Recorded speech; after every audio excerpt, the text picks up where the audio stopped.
আজকে আবার একটা মিষ্টির আইটেম। তো উপকরণগুলো দেখে নিশ্চয়ই আন্দাজ করতে পারা যাচ্ছে যে কি খাবার আমি বানাতে চলেছি। মেজারমেন্টের জন্য ১টা কাপ এটাকে আমি স্পেসিফিক হিসেবে নিয়েছি।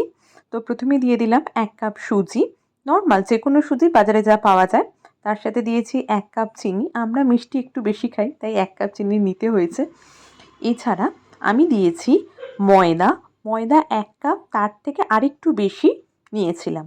আর মিশিয়ে দিলাম আধ কাপের মতন আমুল স্প্রের গুঁড়ো দুধ।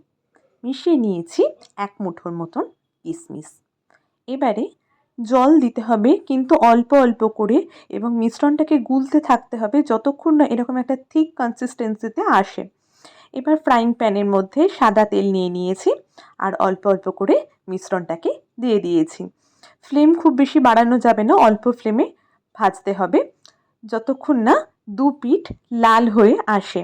মাঝে মাঝে উল্টে উল্টে দেখতে হবে যে অন্যদিকের পিঠের রঙটা পরিবর্তন হয়েছে কিনা। এবার যেটা করেছি, গ্যাসের অন্যদিকে একটা পাত্রে অল্প চিনি আর জল দিয়ে ফুটতে দিয়েছি। আর যখনই মালপোয়াগুলো ভেজে লাল হয়ে যাচ্ছে, তখন সাথে সাথেই ফ্রাইং প্যান থেকে আমি ট্রান্সফার করে দিয়েছি এই রসের পাত্রটায়। তো রসে অল্প ফুটিয়ে নেবার পরই মালপোয়া রেডি। আজ তাহলে টাটা।